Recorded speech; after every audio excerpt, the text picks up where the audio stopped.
my love. Welcome to the Third Touch Soccer Podcast. My name's Sam Leamy. I'm here with Connor Walsh and Michael McLaughlin. What's going on, boys? Not a whole lot. What's up, dude? How's it going, Mike? How's your hand over there? I just don't want. I burnt my hand, and now I have it in a bowl of water because I burnt it really bad on an iron cast pan cooking bacon this morning from my mom because I'm a great son. Waking and bacon. Yeah, Good bloke. Yeah. But anyway, yeah, we got a great show for you. First 2 weeks of the Premier League season are complete. There's only 3 points with There's only 3 teams with 6 points. We got a fantasy update. I hope all you guys are enjoying that. Pulisic update as well. First week of the Bundesliga. We have Barcelona in turmoil over in Spain. We're going to talk about the MLS, obviously. Neymar's first few games for PSG. It's been a big few weeks at the beginning of the season. And of course, VAR has started in the MLS. Yeah, it's VAR, dude. VAR, dude. Big VAR guy? No, so I'm watching the New York City FC game on Sunday, and they have a guy that like runs the VAR table, and then you have like some 18-year-old kid who protects the VAR, and that kid has more responsibility than anywhere else, man. How old's this kid? Probably like 18 years old. He's just sitting with his back to VAR. So is he giving the conclusions of the incident, or is he just? I think it's if a fan runs in the field and God forbid makes a run at VAR. Wait, where is the VAR? I thought it was like in a separate office. Somewhere. No, dude, VAR is right along the field. It's a TV. Serious? It's a screen right along the field, and it has protectors of the realm. Wait, So who watches the screen then? The ref. Yeah, there's a VAR ref. But I thought there were extra refs someplace else that were also like. Well, there's the league offices in New York City where they have other VAR. It's like VAR Inception, dude. So what happens in the latter stages of the season when the conditions of the weather conditions are just really, really bad, and they're just like killing all these electrical screens and wires and all this? Friend of the program and former guest, CJ Schrammel, employee of DC United, sent me a picture of, I don't know if you guys saw about 2 weeks ago, the game that was rained out with like absolutely torrential downpour. And he just sent me a picture of VAR alone in the rain, alone and lost and cold and wet, and it was out there. I don't know if the screen got damaged, but. So it's also started in the Bundesliga as well this season. We've gone. Wait, they have VAR in the Bundesliga now? Yeah. It's Serie A as well. Sorry, as well. Is it spelled VAR or is it spelled with a W? Good bloke. But first few weeks of the Premier League, we'll go back to that. What's your opinion so far? Let's start with Wayne Rooney. The game yesterday, Wayne Rooney, Everton, spent big this summer. They went to Manchester City, the Etihad, yesterday. I know you guys, you worked the game. I did. Can I ask you a question about Rooney? Sure, bud. When you hear Rooney, do you ever want to say his name like a British accent? Rooney? Yeah. Rooney. I just always think that. I think it's because it's my first like soccer play. Like Rooney, like just, I think there's something to that. Every time I see him score a goal, I'm into that. So actually big news that's happened in the last couple of hours. He has retired from international football. Wayne Rooney has hung up his boots on the international stage. He's participated in 3 World Cups and 3 Euro Championships, came on the scene. And how much has he won for his country, Sam? Absolute fuck all. But that's not the point. It's a collective game. It's a team game. And he gave it his all at the beginning of his career. He came onto the stage at 17, 18 years old in the Euros in 2004. Absolutely tore it up. And then he broke his foot in the quarterfinals, I believe. Against Portugal. Right at the beginning of the game, we ended up getting knocked out on penalties. But he lit up that tournament, scored goals against Croatia, France, and Switzerland. Tore it up as a young lad, and since then it's just gone downhill. How do you think he'll be remembered for England at the international stage? I mean, he's their all-time leading scorer, so I think he has to be looked at as one of the all-time England greats, despite maybe a overall lack of success. But there's been an overall lack of success in general for England. So I think you have to take it for what it is, and he's definitely one of the all-time England legends. Would you agree? He has to be, just in terms of his, him being top goal scorer, taking over Bobby Charlton. But Mike, do you wish England did well? I know you're kind of an England fan. I like England, kind of, because all our so much of our culture. I was thinking about that today. Like when there's an England like player, like Marcus Rashford or somebody, I root for them for some reason. I don't know why. I guess it's because I think so much of our culture has taken from England or whatever, Magna Carta, etc. No, but seriously, Rooney, I like Rooney. I root for him, and I'm pumped that this year. I don't know if have you watched the games at all, him and Everton? Yeah, I watched the game. I didn't watch the first game of the season against Stoke when he scored that header. I did see the goal, which is a well-controlled header. Yesterday, I think one of the reasons what I thought was he was going to go to Everton to resurrect his international career and finish off after the World Cup next summer. He still may come out of retirement. I don't think that will happen. I think that was one of the reasons why he went to Everton was to try and force his way back into the England team because he has been dropped from the last 2 call-ups, which was worrying for him. He's been brushed aside by Manchester United the last 2 seasons. He has now reached 200 Premier League goals. He's joined. Have you seen him play his actual games? Have you seen him actual playing? Because I've been watching. Mm-hmm. I've watched both Everton games. Is by far faster and quicker than he's been the past 2 seasons. As far as like moving on the ball, making turns, he looks slimmer, whatever. I would agree to that. And I think that he looks more motivated. I don't know at his age how long he can keep it up for, but I think he looks pretty good. I think, were you guys surprised? Because like Sam said, I think that part of the reason he moved to Everton was to, put himself back in that England picture. And I think that his situation right now is very similar to that of Clint Dempsey. Both players are more or less at the same age going into a World Cup year. And Rooney's only 31. Dempsey's 34. But they're in similar stages right now. Yeah. As far as where they're at in their career. And it looks like Dempsey has accepted that role off the bench, and I don't know if Rooney was willing to accept that. And I honestly wouldn't be too surprised though if he came out of retirement, just because we've seen it so many times recently. Players coming out of international retirement. I think he's only going to do it if Gareth Southgate makes the call. I don't think he's going to do it because he wants to. If Gareth Southgate makes the SOS call and goes, "Hey, Wayne, we need some help here," he may do that. I think he wants to prolong his club career. Paul Scholes retired at an early age, and what a player he was. He retired the international stage at 29. Ryan Giggs prolonged his career. He didn't play that much for Wales towards the end of his season.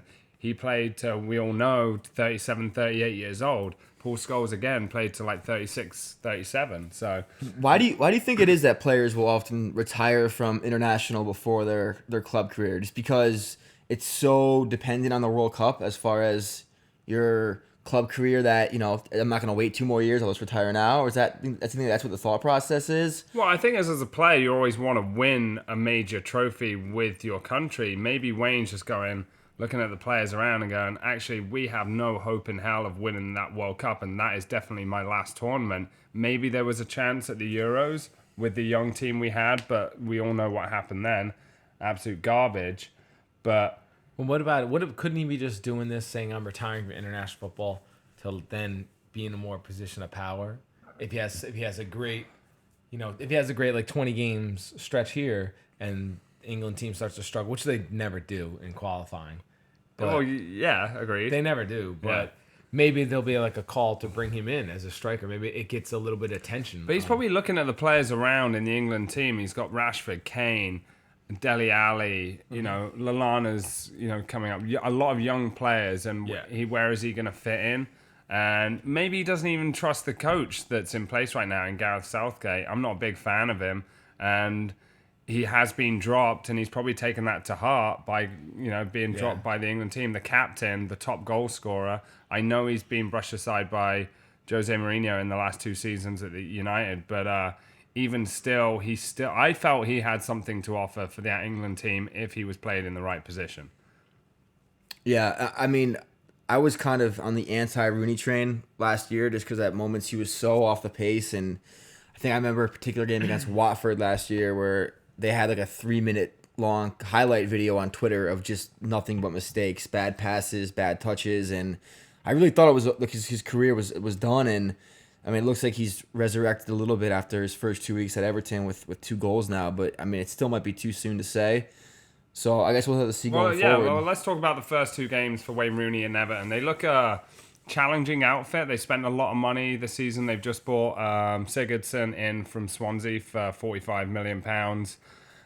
Where do you think Everton are going to finish this season? I mean, a win and a draw going to Man City. I feel like there's even losing Lukaku, they have more things to offer. Calvert-Lewin looks great. Two assists for Rooney so far this season. They look younger, they look more energetic, and they look like they're playing with more options than that one-dimensional, hey, let's get it to Lukaku and see what he can do. You got to say they definitely spent their money well. And it looks like they're not finished. I think Ronald Koeman's still looking at some more players. They've spent nearly 180 million this transfer window. Sounds about right. I mean, I think that obviously their goal is to push for top 4, and this current squad is the best chance they've ever had. I mean, Paul even said it himself when he was on a few weeks ago that he's the most excited he's ever been for Everton. So, Mike, do you want Wayne Rooney and Everton to do well this season? Do you feel sorry for Wayne Rooney a little bit, considering what's happened the last 2 seasons at Manchester United? Well, I've always felt sorry for Wayne Rooney. Because he's an ugly scazzer. Wait, look. But I always am like, And someone's like, he's only 17? I'm like, what? Thought that guy's about to cash in his pension. No, I feel that I'm excited for him. I like watching him play, and I like because he doesn't look like such a, when you see him, he doesn't look like an athlete to the way we would think. But then when you see him move, he always reminded me of that Mike Tyson build, like that 195 pound, like 5'10", stocky, athletic guy. So I'm pretty excited to see him do well. I don't know if he can keep it up at his age. Yeah, how sustainable do you think this run of form is, and do you think he'll be replacing the team at some point? Club captain. I don't think he's going to play 38 out of 38 games. I think their squad's big enough now. They've just brought in Sigurdsson. Thought Klaassen was excellent yesterday, breaking up that chance right at the end for yesterday when he stretched out. Monday. I think he's looking like somewhat of a leader for Everton. Big squad. They're in Europe, and I think he'll be utilised. I think he'll be a main figure for the team, but I don't think he's going to play every game. I don't think he's the first name on the starting lineup. I almost think they need to go out and sign another striker, just because Sandro Ramirez is so unproven at this point in his career, and Rooney, he started 2 games, and I don't know what. Well, you can't rely on Wayne Rooney. Exactly, and I don't think you can rely on Sandro. I mean, he played well in the under-21 Euros from the Spain games I watched, but I don't know if I think that might be their weakest position right now is striker, even though Rooney has done well. So I like the setup of Everton. I think defensively they look great. Pickford looks like a bargain. I think he's very close to being the next England goalkeeper. His distribution obviously is top quality. I don't know if I've ever seen a keeper that can pass the ball the way he can. I mean, it is such a... His decision making for such a young guy, and he's only 2 seasons in the Premier League. Looks like he's been playing for 10 seasons in the Premier League. He looks excellent. Yo, you guys think that Klaassen looks like Rooney's albino ugly brother? He's a wacko. Let's talk about Man City for a second. How do you think they've looked in the first judging people by 2 their games? looks. The title favourites, Manchester City. Is there any worry there against Everton? Obviously, Walker sent off for 2 soft yellow cards. Same with Schneiderlin. 2 soft yellow cards. But how are Man City looking so far after 2 games? I don't know. I mean, the first game was Brighton, which, I think it was 0-0 at halftime, I think. They ended up going on to win 2-0, as they should against a promoted team. Everton was, I think it was more of a test for Everton than it was for Manchester City, just away on the road. And if they can get those 3 points, it's a big statement. They were 8 minutes away from getting those 3 points, and all things considered, a 1-1. Well, I think Man City looked better with 10 men than 11 men. It did. Yeah. I mean, I thought so too, and I don't know what's up with David Silva's hair. That's my biggest concern for Manchester City is why he went off and shaved his head. But I don't know. What do you think? I think that. I don't know. I think a big concern, is Sergio Aguero. I think he's been really shit the first 2 games, even though he did score in the first game. I thought his touches yet on Monday were awful. I don't think he's fitting well with that front 2. I think he's a lone striker running in behind. Gabriel Jesus hasn't had that many chances so far. He was great last season when he came in the team. I think they just need to figure out what's going up front. And Raheem Sterling, the forgotten man, we discussed it on Monday. It was like, is Raheem Sterling still relevant? Remember him? Comes on, and he looked the brightest spark in that team. And you normally rely on someone like Jesus or Aguero or one of these big boys coming in.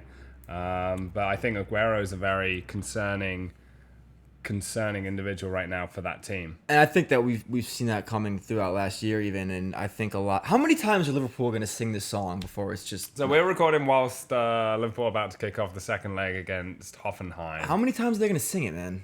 They sing it before every game. I know that, but it's like, well, what point is like the 85-year-old season's ticket holder going to be like, I'm not going to sing it this time.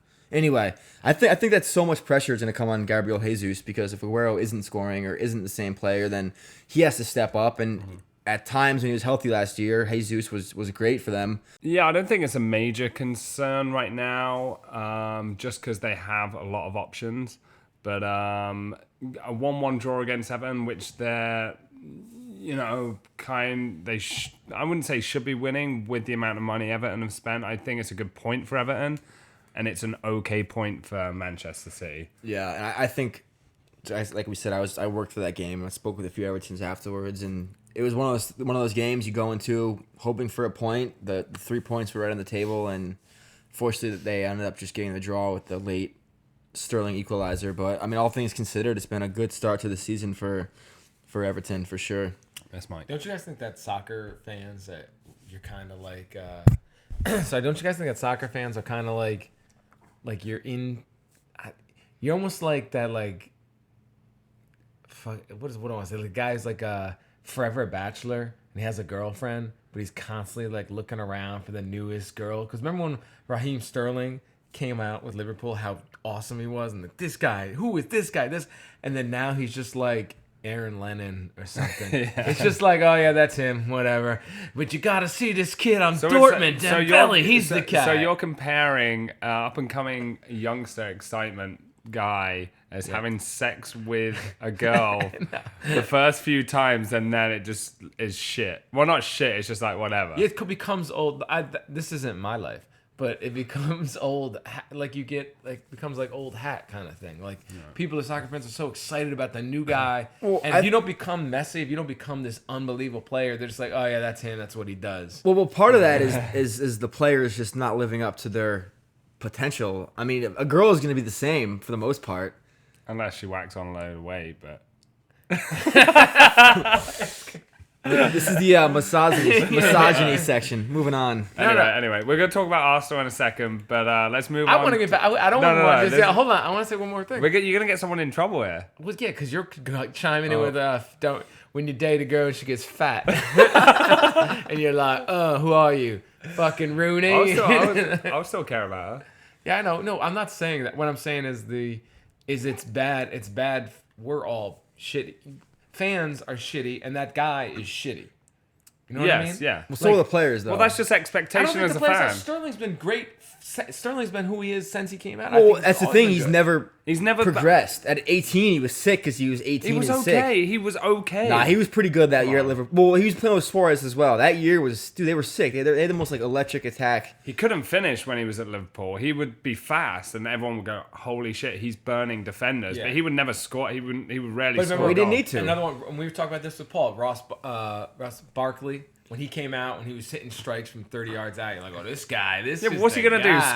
Score goals from 30 yards week in, week out? It's not going to happen. That's impossible. There's no player in the world that does that. I know it's a mix, but at the same time, it is kind of like, and as like USA fans, how many times does a new guy come up? Like, dude, we're going to get pumped for this Weston McKennie kid, and we're going to like start talking. In like 3-4 months, we're going to be like, should we move Bradley out and put in McKennie if he has like 3-4 good games at Schalke?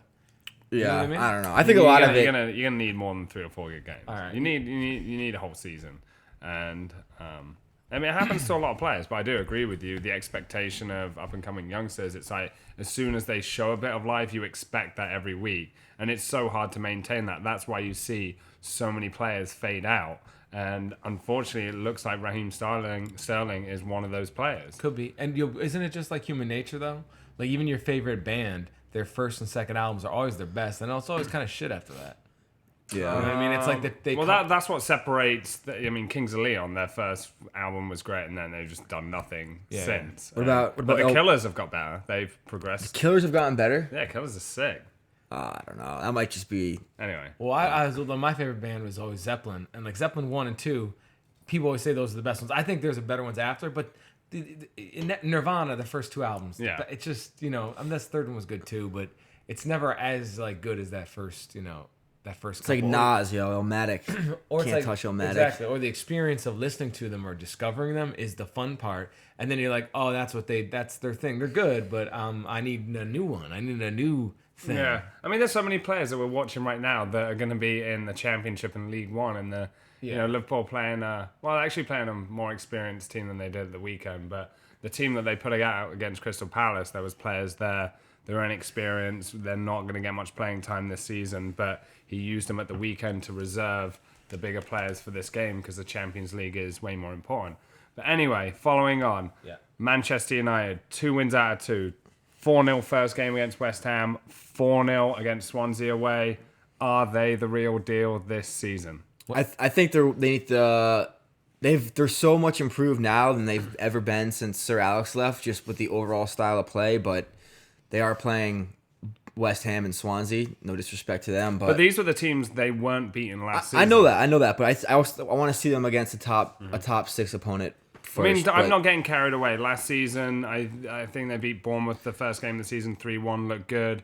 Hoffenheim just missed a sitter. Okay, I'm sorry. Leicester, they put away in the first few games of the season. They won the first 3 games of last season. Everyone was talking about them, Ibra, this season. Yeah. But are they showing a more stronger attacking dimension, Mike? The first few games, what you've seen, like Pogba's obviously coming into his own, 2 goals. Lukaku, absolute finishing 10 so far this season. Are we getting what we expect from them, or are they doing what they should have been doing the past few seasons? Well, like I said in the last pod, as a lifelong United fan, this is my You're new a Tottenham fan last season. Whatever. This is my new team. I'm a United fan. Listen to the last pod. I said it was my new team. This is my squad. I don't know if you guys have been checking their Instagram, but they're all friends now. Lukaku and Pogba. They're all like. Oh yeah, we have an Instagram account now as well. No, but these guys seem they got a good. They have a really good chemistry. Good understanding. Yeah, I think I'm into this team. I'm excited to watch them play as a neutral, but I think they're going to be my team this year.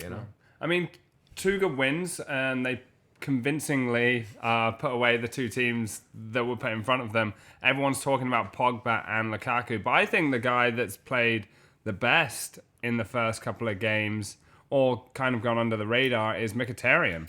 Yeah, actually. Well, first, Sam, I gotta say, you're probably the most level-headed Manchester United fan on the entire planet because everyone else has lost their mind about this team right now. But Bleacher Report today released their top 10 players of the season so far, and Mkhitaryan was at number 1. I don't know how much value there is to that. But yeah, they said that Mkhitaryan's been the best player in the league up to this point. And he had 2 assists against Swansea. What did he do against West Ham? Anything?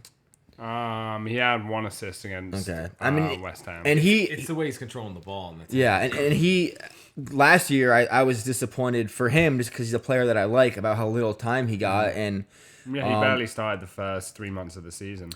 Did you know that Mourinho has never not won the league his second season with the club? Wow. So, and again, don't want to get carried away, but this looks like a very good group of players that, and like Mike, you said, they get along very, very well. And just watching Pogba and Lukaku together, how not only they play, but their like mannerisms, the way they celebrate together, it looks like it's an exciting future because you have 2 young players that are, I've criticized Pogba, but he's still a top player, I think, and Lukaku's definitely a top player. These guys start off the career young and together as like best friends, it looks like. It's very exciting, and I think it's almost going to be like an Andy Cole, Dwight York situation. Yeah, I know that was nothing racial about that, but you know what?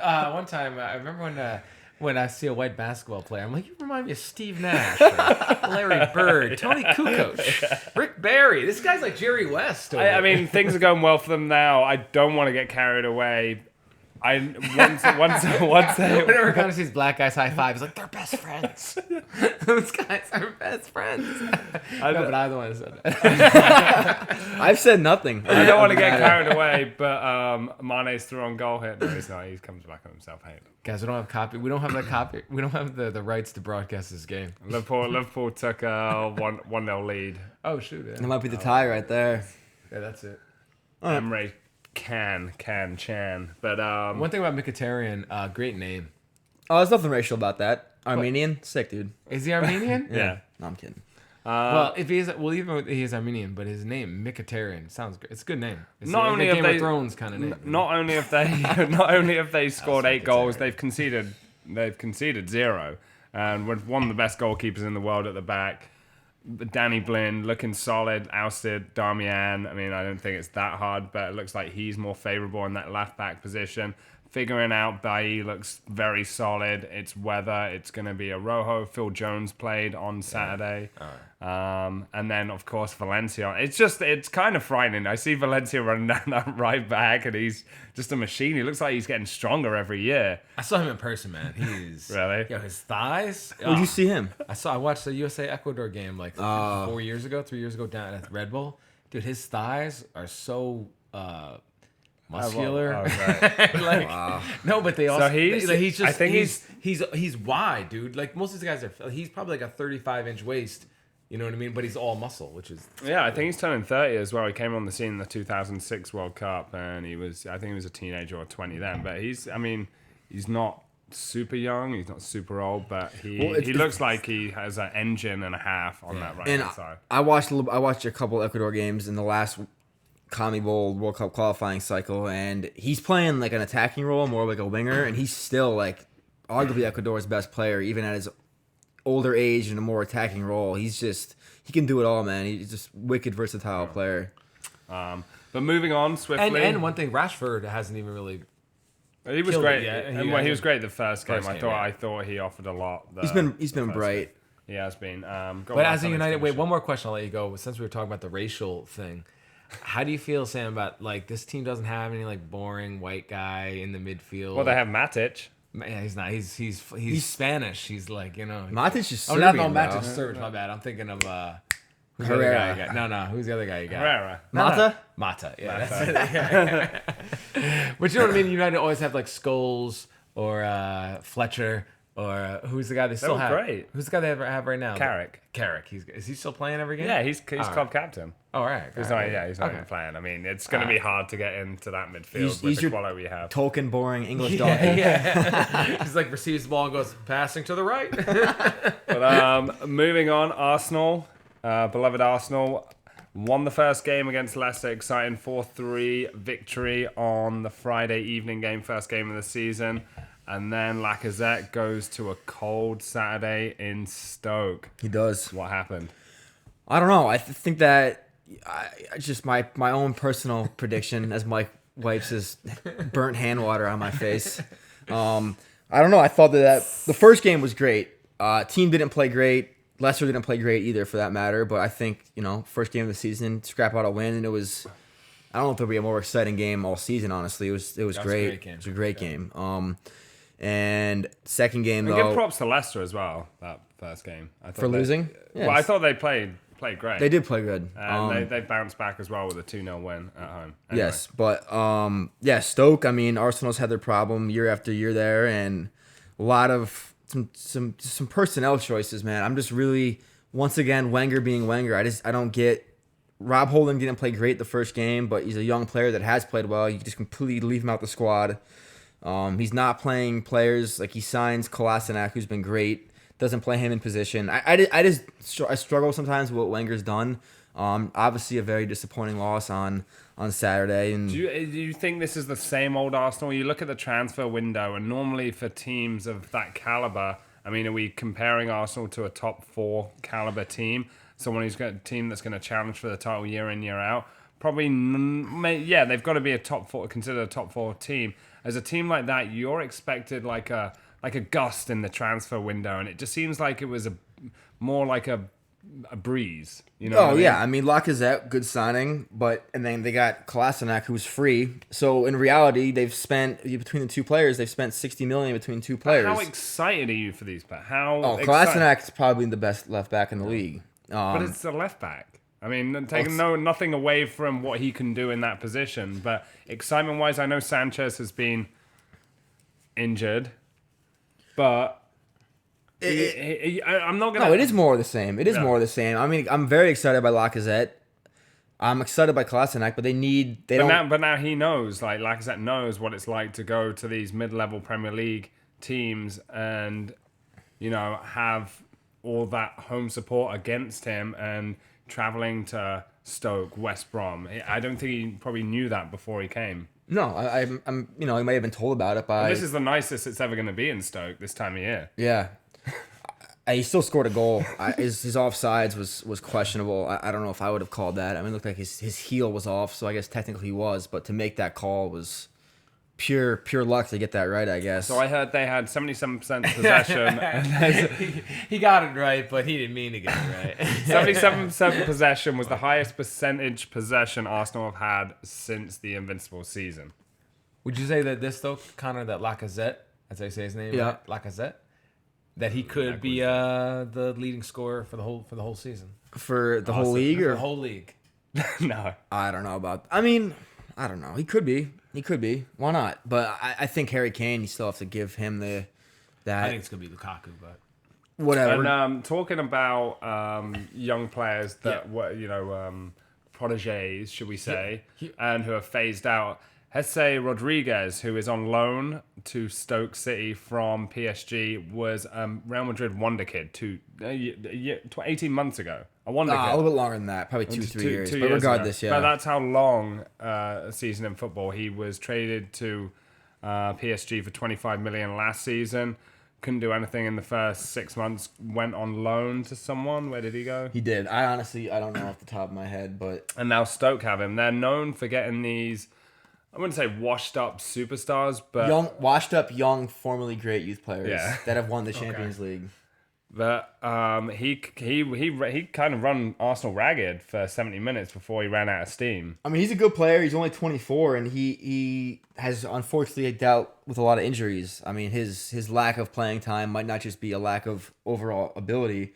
He was on loan last year at Las Palmas in Spain, 3 goals and 16 appearances. I think that's his hometown club who didn't sign him, and I have heard he is a rapper. And he is. Guess how many goals he had for Real Madrid? I know you're probably looking at it right now, but throw a number out there. 32. 18 goals and 63 appearances, which isn't bad.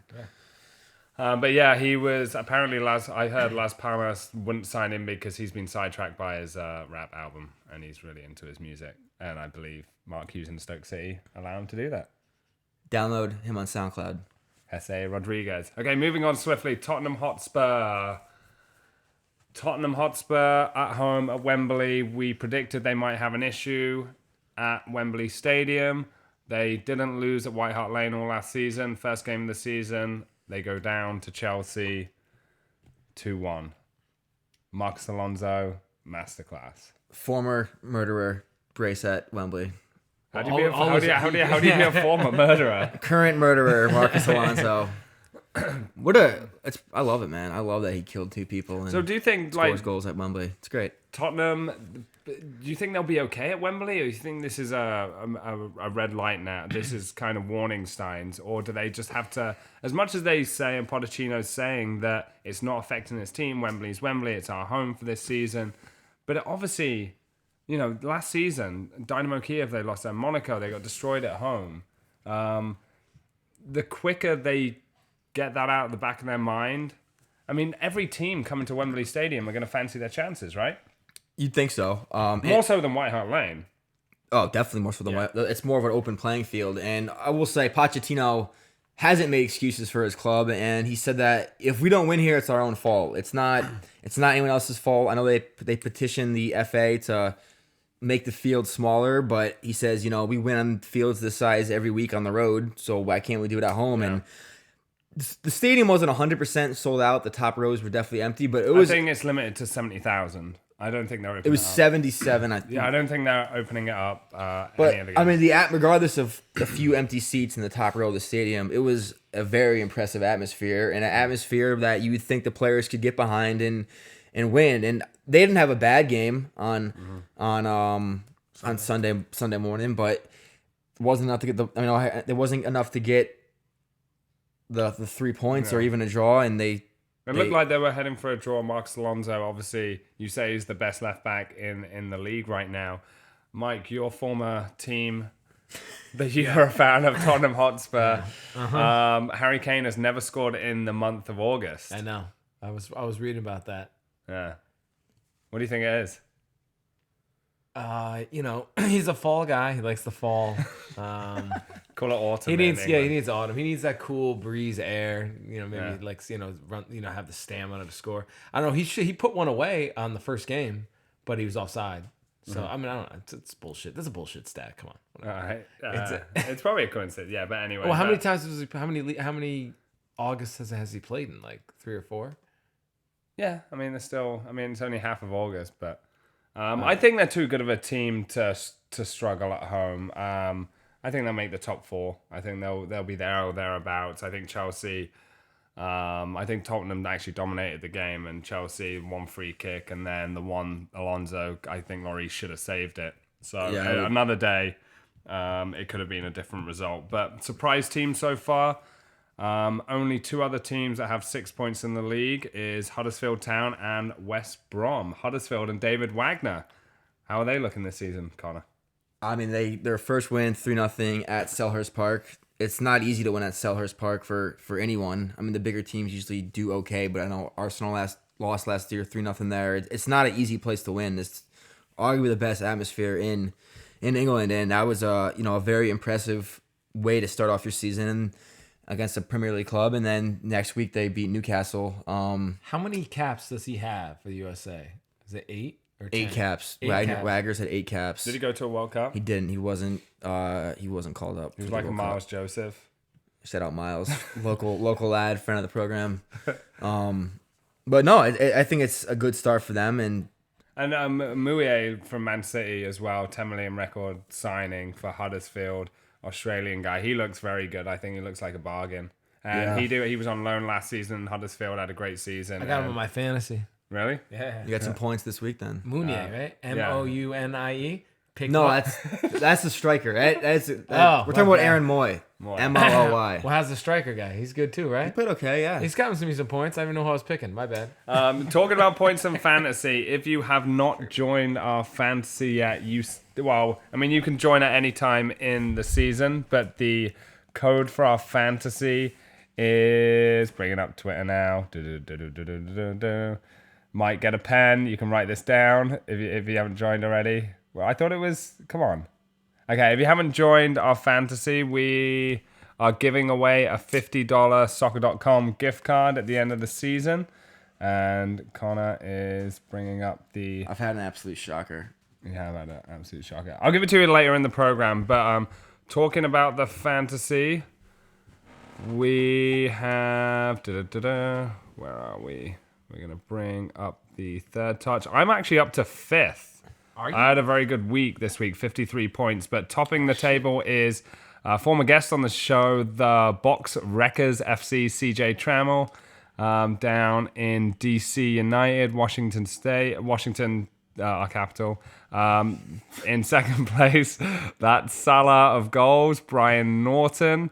132 points. CJ Trammell, 140 points. Killing it. All right. Third place, Chad Binney, Jammer FC, 62 points this week, 130 overall. Nick American, Gas Baggers, 65 points. I love that name, Gas Baggers. 65 points this week, 113 overall.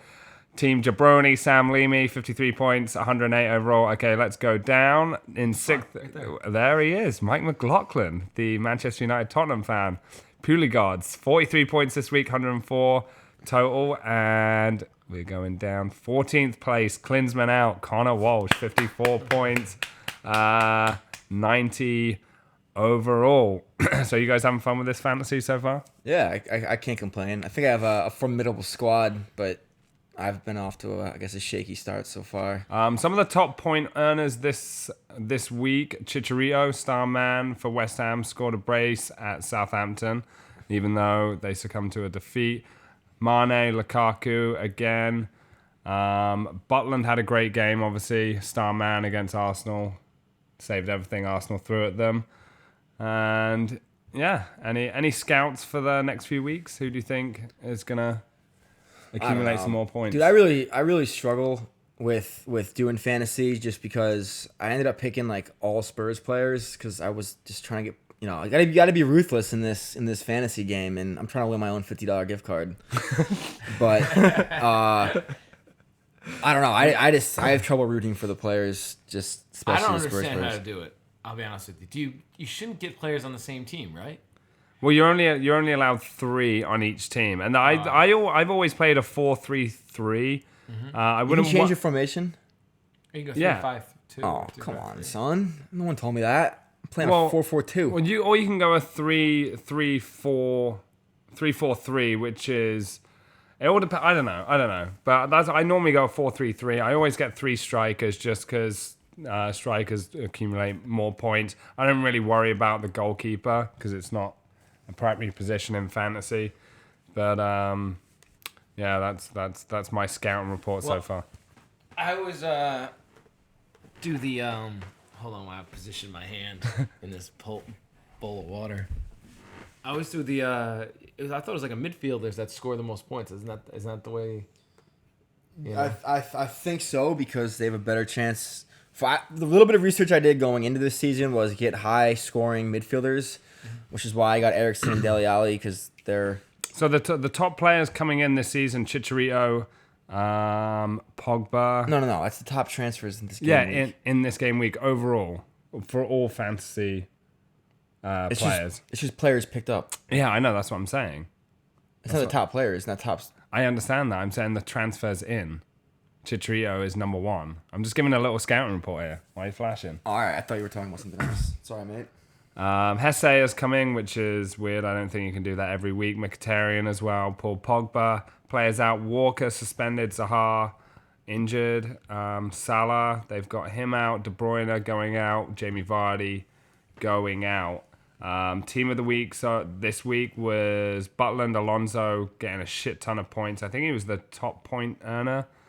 Looks like it. Yeah, I have Alonso, 16 so I was points. excited about Maguire for Leicester, he got that goal off his shoulder. Bailly, solid performance and a goal for Manchester United. Schindler for Huddersfield. He scored? No, Moyes scored. Pogba, Manchester United star man. Goal, assist as well. Richarlison, Watford. Mahrez had a good game for Leicester. Hesse getting that goal and star man for Stoke. Moyes, Huddersfield, and Chicharito. So, do we have that code for the league? Are you still working on that? It's deep. I unpinned it from my Twitter profile, so I have to scroll through for like 2 weeks of tweets. All right, we'll give it to you at the end of the show, but you can still join our fantasy league. You can win a $50 gift card, but kind of getting into this. You gotta. I'm into it. You can make up to 2 transfers per week.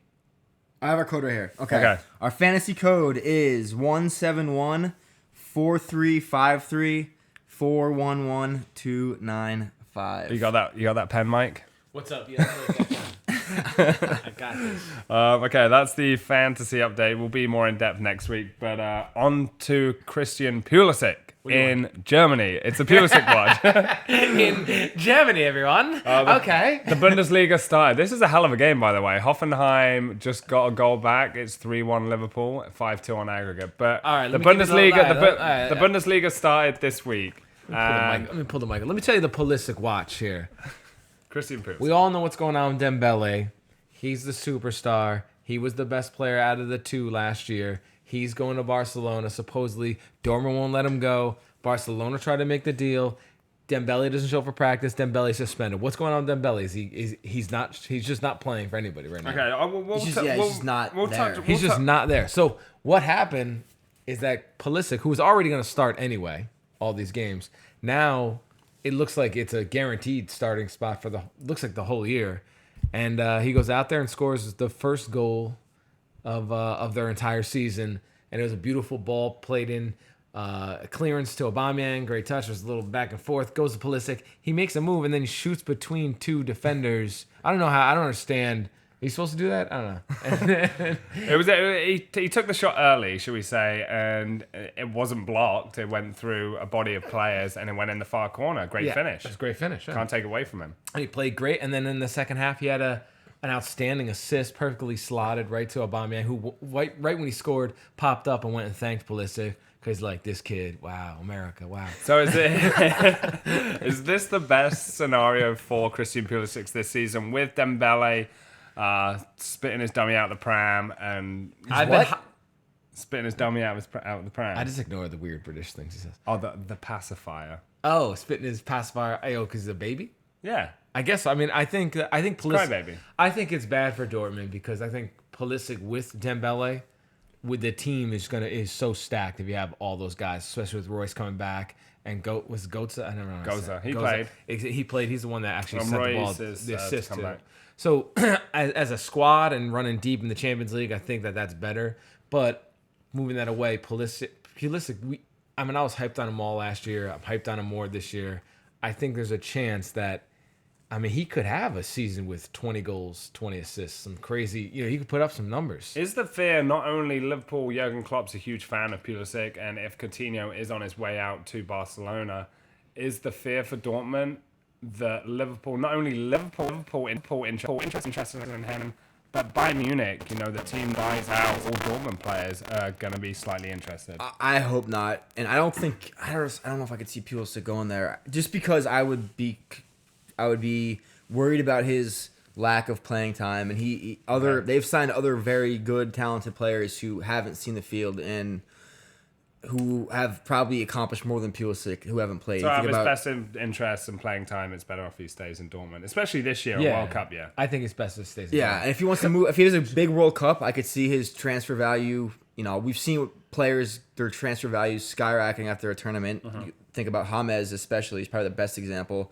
But I think he should stay put for this year. He's obviously not going to leave. The window closes in 5 days, 7 days. Yeah. So I think his best move is to wait for after the World Cup and then go from there. I mean, I don't get why he even has to move, but I guess for us, because we value the Premier League more or the La Liga more, we want to see him on a big team and get more publicity, blah blah blah.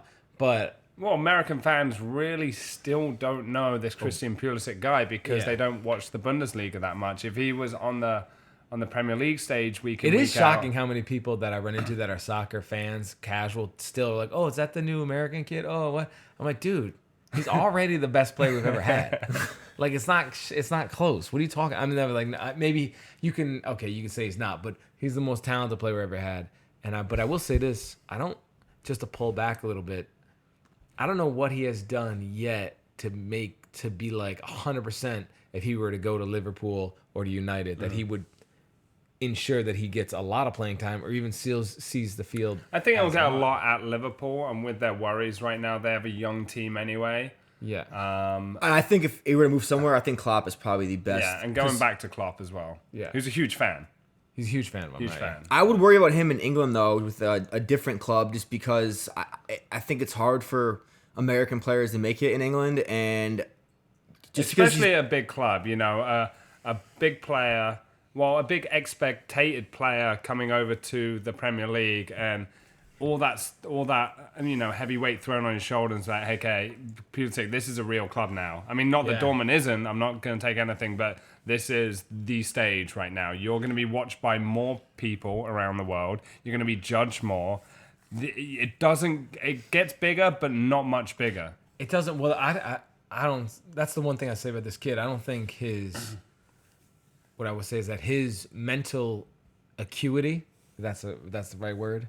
I like that. Do I sound smart? I like that. Thank you. His mental ability, his attitude, and his confidence. I have no doubts that this kid will be successful at any big team he goes to. Okay. I think he's a different. I think he's don't think he's ready for. I don't think he's ready. Like, why not just stay with Dortmund and stay a couple of years with Dortmund? Why? There's no rush. There's absolutely no rush. And just because other young players have gone up and left Dortmund doesn't mean he has to. And it's still one of the best clubs in Europe.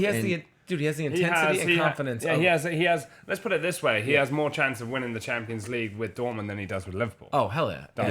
So it's probably a downgrade if he does go to Liverpool. And if anything, the manager he has He's now more of a star in America at Liverpool. That's that's it, and that's his kind of self-credence. I would say there, but plus with the new manager Peter Bosz from Ajax last year, he loves youth players, and he really is in a good situation. That's kind of weird.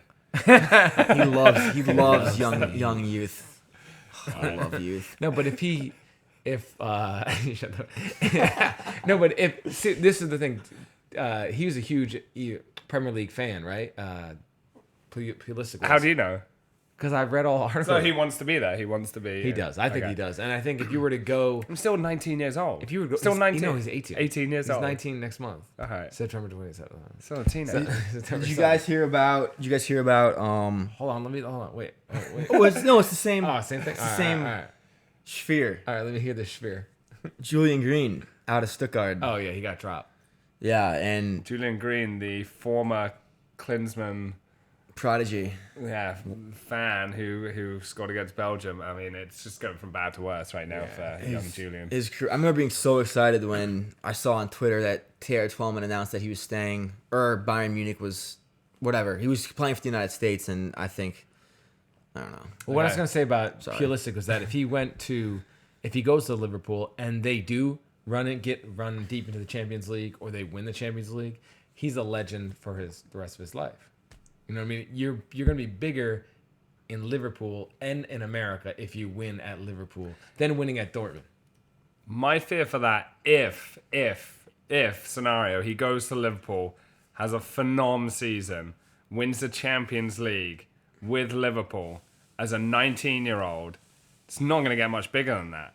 And then it's the next season's like, I finished 7th with Liverpool and I knocked out. And then it's like, okay, fuck, reality check, confidence rocked. He's not going to be, if he goes to Liverpool, he's not going to be at a club who's consistently going to be challenging for the Champions League or the league title.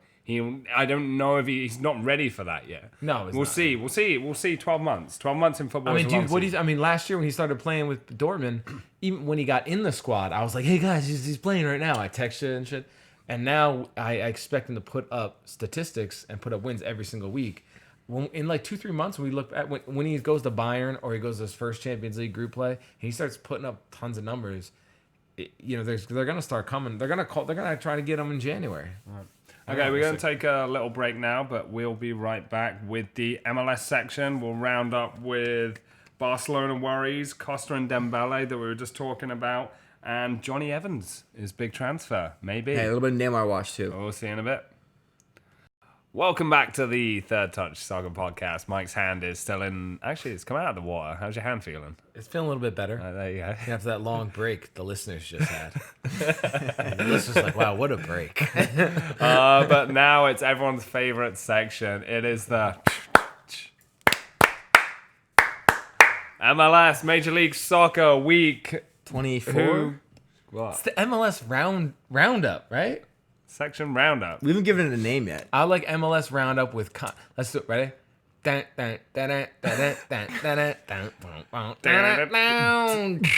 MLS roundup with Connor Walsh. What? I like that. We gotta trademark this name. Anyway, some news for week 24 for all you squids.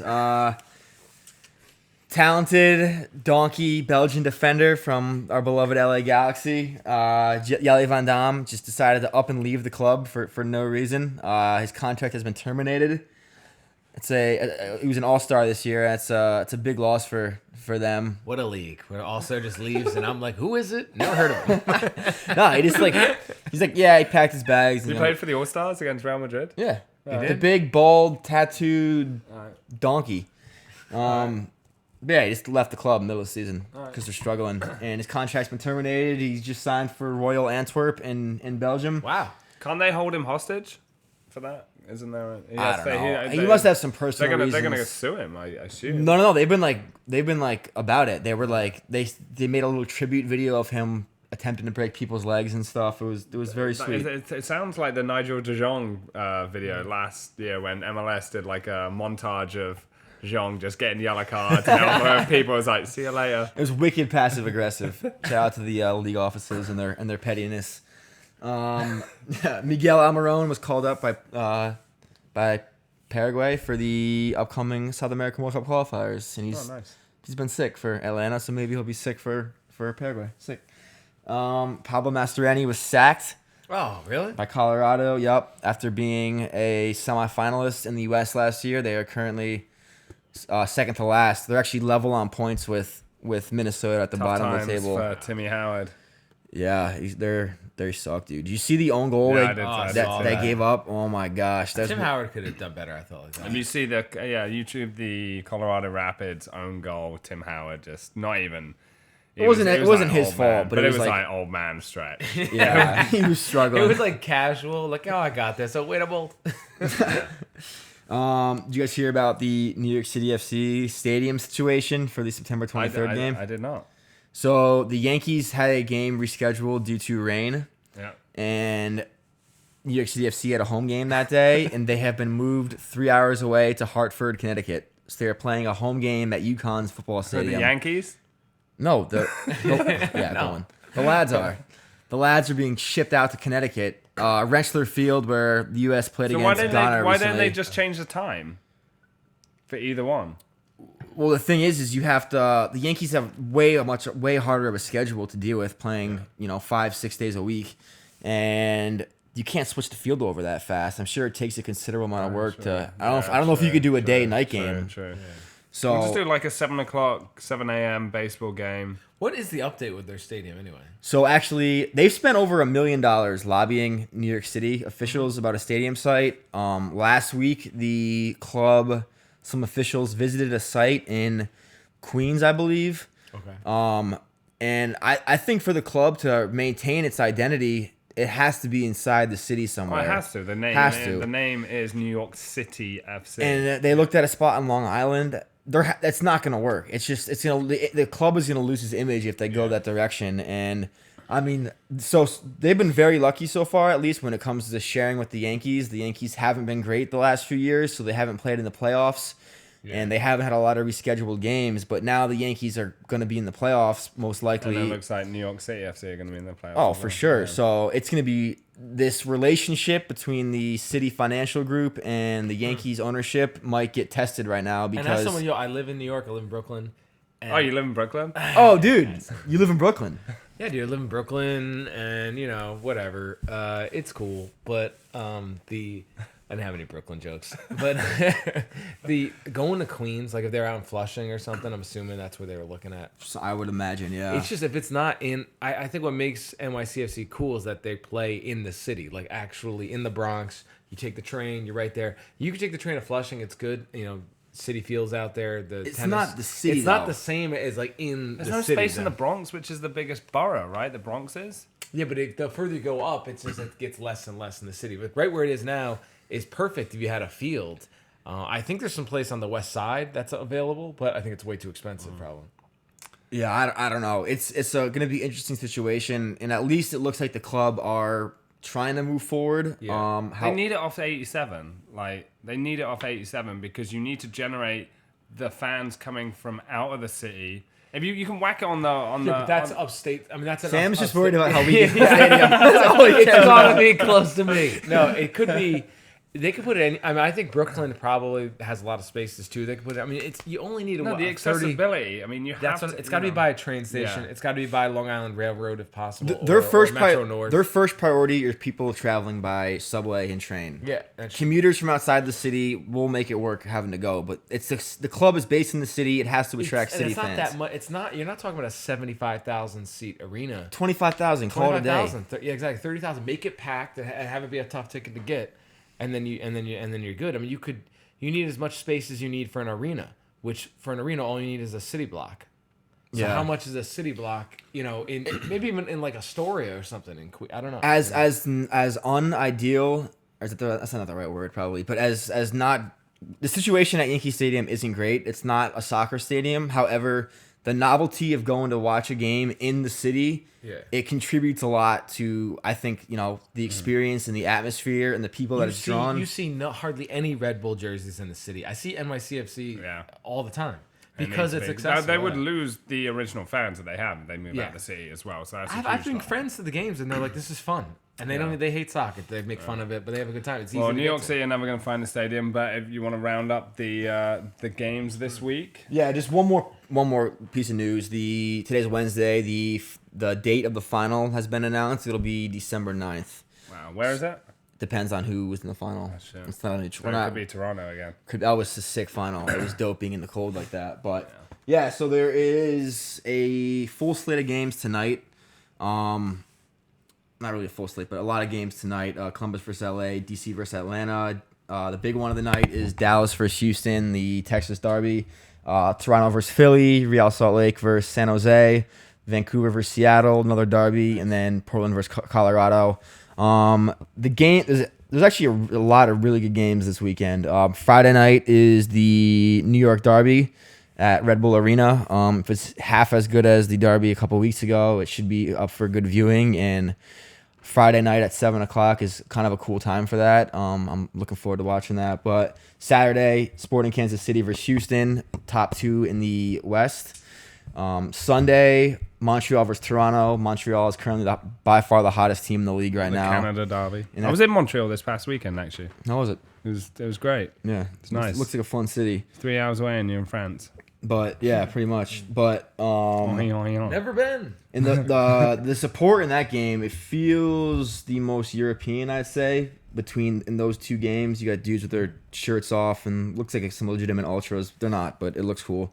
LA versus San Jose, Cali Classico, also on Sunday, and then the round up the games on Sunday is the Northwest Derby, Seattle versus Portland. So there's actually Sunday is going to be a sick day. There's a full slate of games. Wow, this roundup is really informative. Soccer's cool.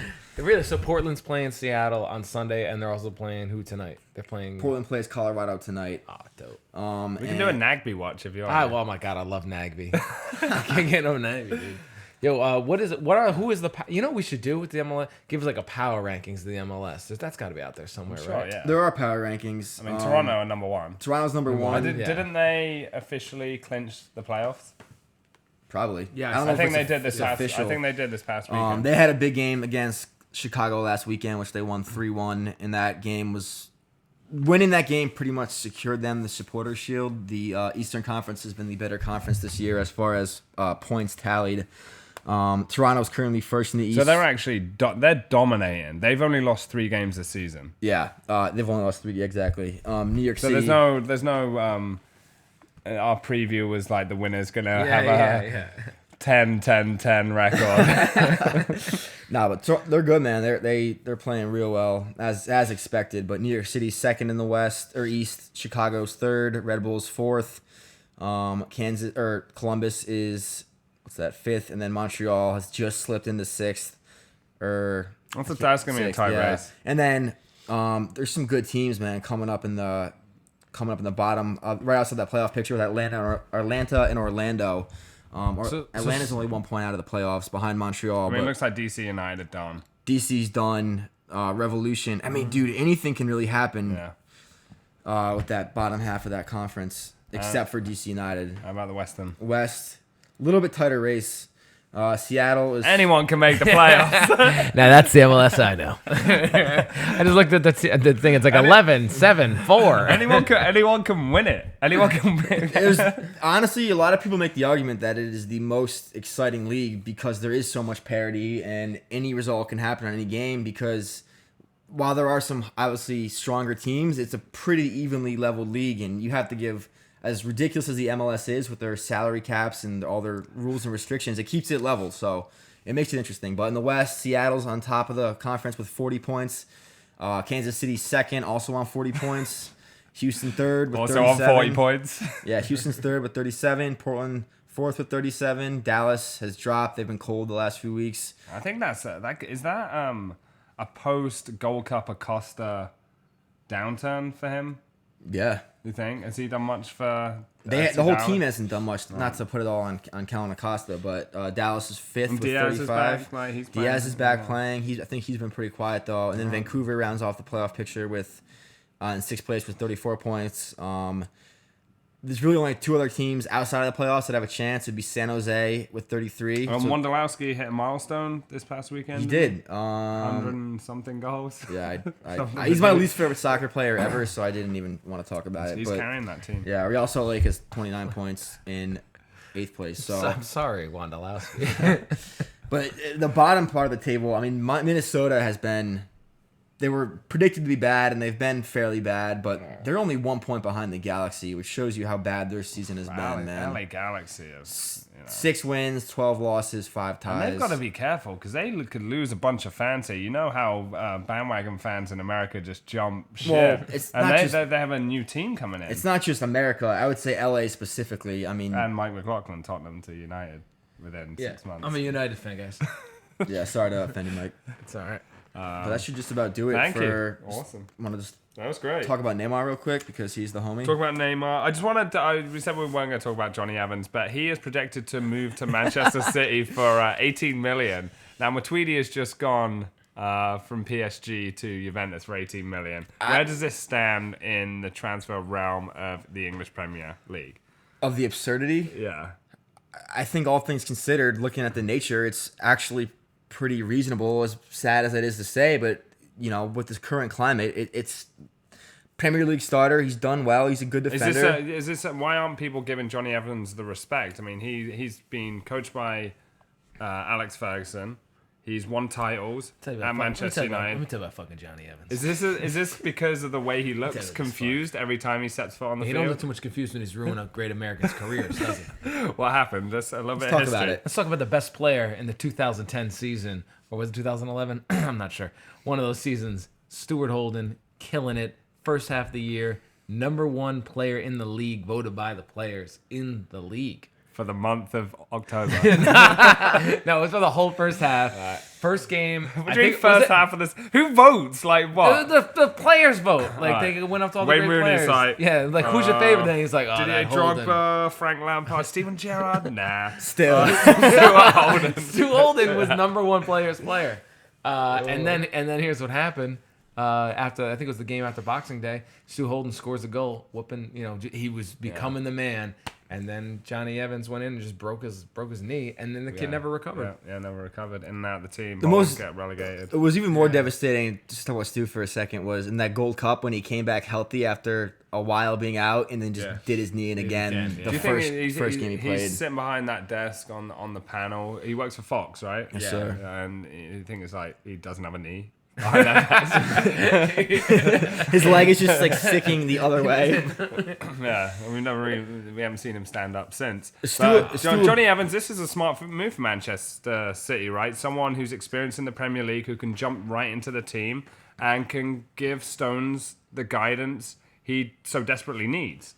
That, and I think based on how Company played on Monday night, he did not. Yeah. He's not even half the player he used to be, and I don't know why people are still, putting any faith into him because he's just old and he's been hurt for 5 years now. And I think that it would be a very smart signing. I don't know if he play every game, but it is what it is. And how much do you think Matuidi would have been if he came to a Premier League club? Because that value probably would have at least doubled or tripled. I don't know. I mean, I think the price is high because we've seen it in the past 2 years that it's so hard for someone to come in from another league and adapt straight away. I think Lacazette's going to have this problem at Arsenal.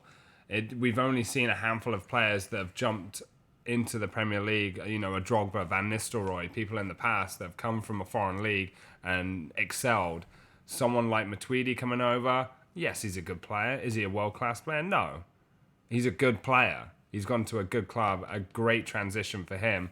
But the question mark is the transfer fee and the fees that have been heightened. One, everyone's going to charge Man City more money because they know they have money. If Man City make a phone call to anyone, they're going to go, Aaron Lennon now? Yeah, 40 million.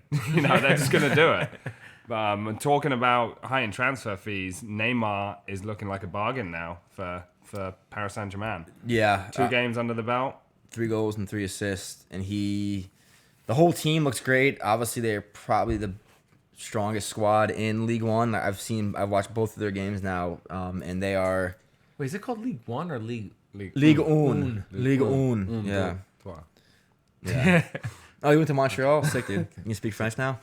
But no, they look great, and his game against Toulouse on Sunday was pretty sick to watch. And again, he's obviously better than probably every other person in that league, and he's so much flair, so much excitement, and he is just absolutely running the team. He's running the whole show, and if you aren't watching PSG, it's worth tuning into because it's really, really fun to watch. And it's exciting. With Cavani and with Di Maria, with the talent they have, Draxler can't even get on the bench, and there's rumours Arsenal may pick him up. I mean, how many minutes has he played since Neymar's come in? Not many. He came in late in the first game. I don't think he played in the second game. Do Paris Saint-Germain have a realistic chance of winning this Champions League this season? Yes, they do. And obviously trying to regain the title back from Monaco is the number one priority.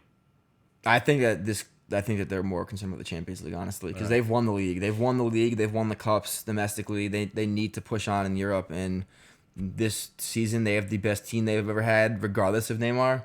And now you have arguably the best player in the world. So now the spotlight's on Neymar. He loves this. He's going to excel more. There's not many players in the world when the pressure's on. You know, I think, as Paul Pogba said last season, I think he was quoted saying he doesn't even know how much he was brought for.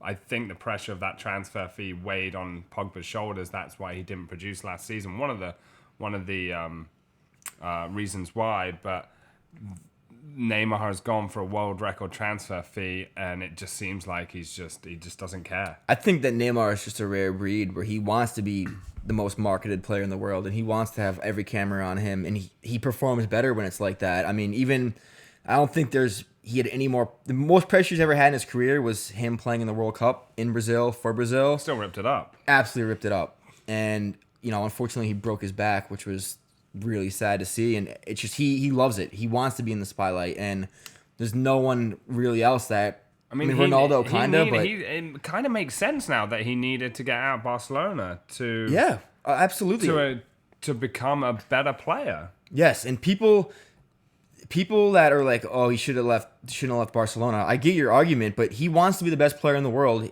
The French league, whatever, but he wants to be the best player in the world, and now he has the best opportunity, and he's surrounded by a team that's better than Barcelona's team right now. I mean, Barcelona is falling apart before our eyes. In turmoil. What happened this weekend in Barcelona at the stadium? There was no one there. There's 50,000 people in a 108,000 person stadium. I don't know if it's the climate around the club. I mean, the terrorist attack did happen. I don't know if people stayed home because of that. I don't want to speculate about anything like that, but it was really odd to see the new camp that empty, and I think that the club is in a serious. I mean, Neymar came out and said he feels bad for the other players at Barcelona. He feels bad that the board is there. He said the board is, they're terrible. He's now been sued for breach of contract. It just seems like it's a really ugly. Barcelona seems like the really angry ex. And it looks ugly, and it's kind of pathetic. And Iniesta has come out as well this week, says he's considering leaving. And there's been rumours, the Daily Record, a Glasgow newspaper, has come out and said Messi has been in talks with Manchester City. Yeah, for $275 million. The reliable Daily Record. If you don't know much about English newspapers, it's a joke. Yeah, I mean, there's like naked chicks on every page. But I mean, look at and then like the headlines, like drunk. It's like kind of scribbled in. Messi. Each author pictures a guy like thumbs up. But look at who they bring. We've pushed some boundaries in this podcast. Yeah, it's been good. It's been good. We should start picking our. Chick of the week. I don't know. Okay, do you think there's any if there's anything about this Messi move to Manchester City? Messi just did sign a contract last July, committed to the club for the rest of his career. No, but I didn't think there was anything to the Neymar story. There you go. I thought it was Absolutely. too much money, and Man City has that money, and they're crumbling, man. Like Paulinho, that's who they signed as Paulinho for their midfield. Like that is. It's mind blowing that this is the quality of player that they've signed. So Mike, I just saw you kick the ball out in my back garden there. Yeah. Paulinho was being shown off by Barcelona to the fans. You know, they have these showcase. Oh yeah, when they have to dribble the ball and they Paulinho did some kick-ups. How many kick-ups do you think he did? Well, I know like what they usually do it. I feel there's more pressure on the player there to like get a few and do something. I remember when Beckham did it was like uncomfortable. He probably did like Beckham was pretty good because he caught it on his shoulders and did like some press ups, but he's not that skillful. Paulinho neither is 20 or 30. I don't know. 4. It's like He did 4. And it fumbled fell on the ground. And it just was he in like a suit or was he? Yeah, he was in full a kit, full kit wanker. Full kit wanker. Did he do the chase thing where you chase and you run after? He just like did it and just like went away. He's like. He shrugged his shoulders. That like one moment just sums up Barcelona, their whole situation right now, like to a T. But yeah, I mean, no one thought Neymar was going to go this summer. If Messi leaves, it's bad. I mean, teams as well fancy their chances, although they did win the game at the weekend. Other teams were marking Neymar out of the game. They were doubling up on Neymar. Now they're not going to double up on De La Feu. They're not going to double up on Paulinho. They're not going to do that. Yeah. So it's going to be a real 11 against a real 11. When does Iniesta come back? He's playing. He's playing now. I thought he was injured. My bad. No. All right. Breaking news from Mike McLaughlin. You're going to get sued by Barcelona, mate. But that is about it. We do have an Instagram page all set up. If you millennials are on Instagram, I am, but I don't post anything on Instagram. But Connor Walsh is in charge of our Instagram account. Mike McLaughlin, I hope your hand feels better, mate. Yeah, Always tweet us at the Third Touch. Get interactive on our draft fantasy. Rate, review, and subscribe us on different platforms as well. We appreciate every bit of it. We appreciate you coming in. The current score, 49th, 50th minute. Liverpool 3, Hoffenheim 1, 5-2 on aggregate. Looks like they're going to progress to the Champions League group stages. But thanks again, guys, for downloading, tuning in, and listening. We appreciate it as always. Bye. Thanks, guys. Bye. The good stuff.